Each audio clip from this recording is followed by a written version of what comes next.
Paul Manafort leaves federal district court in Washington, Monday, October 30, 2017. AP photo, Alex Brandon. A private jet belonging to Russian oligarch Oleg Deripaska landed in the U.S. shortly after a meeting between former Trump campaign chairman Paul Manafort and former Russian military intelligence operative Konstantin Kilimnik.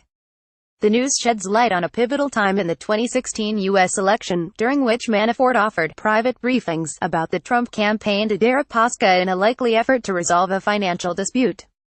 Deripaska is closely tied to the Kremlin and Russian President Vladimir Putin. Manafort, Kilimnik, and Deripaska are at the center of an FBI inquiry into whether the Trump campaign colluded with Moscow to tilt the 2016 race in his favor. A private jet belonging to the Russian oligarch Oleg Deripaska arrived in the U.S. shortly after a meeting between the then-chairman of President Donald Trump's campaign and a mysterious Russian operative who has now become the center of the Russia controversy, Vice News reported Friday. According to the report, the jet linked to Deripaska landed in New Jersey in August 2016, within hours of the meeting between then-Trump campaign chairman Paul Manafort and the former Russian military intelligence officer Konstantin Kilimnik. Weeks earlier, Manafort had emailed Kilimnik offering to give Deripaska private briefings about the campaign. Though there was no evidence at the time that Deripaska received Manafort's request or that the briefings took place, investigators believed Manafort's offer created an opening that Russia could exploit to gain a foothold in the U.S. election. Friday's report sheds light on those events and raises new questions about contacts between Deripaska, Manafort, and Kilimnik at the height of the 2016 race.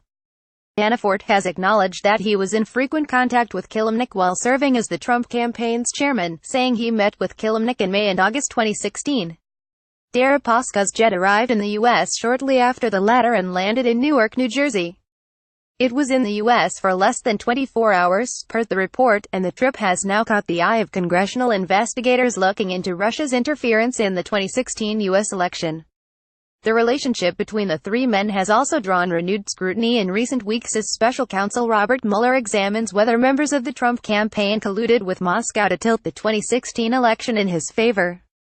3 days before his meeting with Manafort, Kilimnik wrote in an email to the Trump campaign chairman that he had met today with the guy who gave you your biggest black caviar jar several years ago, a reference to Deripaska's previous loans to Manafort. We spent about 5 hours talking about his story, and I have several important messages from him to you, he wrote. I need about 2 hours because it is a long caviar story to tell, he added. Manafort said he and Kilimnik discussed the Trump campaign and the recent hack of the Democratic National Committee during the August 2, 2016 meeting. Kilimnik, meanwhile, said they did not discuss the campaign, but talked about current news and unpaid bills. Should Oleg Deripaska be worried? AP photo, Sergei Ponomarev. If he needs private briefings, we can accommodate. Deripaska is a longtime ally of the Kremlin and Russian President Vladimir Putin. Manafort's relationship with Deripaska, meanwhile, stretches back years and relates to the two men's work pushing pro-Russian interests on the world stage. Deripaska and Manafort worked together in 2006, when Deripaska signed a $10 million annual contract with Manafort for a lobbying project in the U.S. that Manafort said would greatly benefit the Putin government, but things haven't always been rosy between them. Deripaska's representatives claimed, in legal complaints filed in the Cayman Islands in 2014, that Manafort had disappeared after Deripaska gave him and his longtime associate Rick Gates $19 million to invest in a failed Ukrainian TV venture in 2007. Last year, The Washington Post reported that Manafort emailed Kilimnik, beginning in April 2016, offering to give Deripaska private briefings about the Trump campaign. Former intelligence officials told Business Insider that the offer was likely part of Manafort's effort to resolve his financial dispute with Deripaska.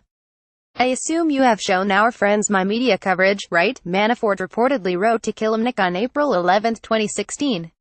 Absolutely, replied Kilimnik. Every article. How do we use to get whole? Manafort responded. Has OVD operation seen? Investigators concluded that OVD was a reference to Deripaska's full name, Oleg Vladimirovich Deripaska.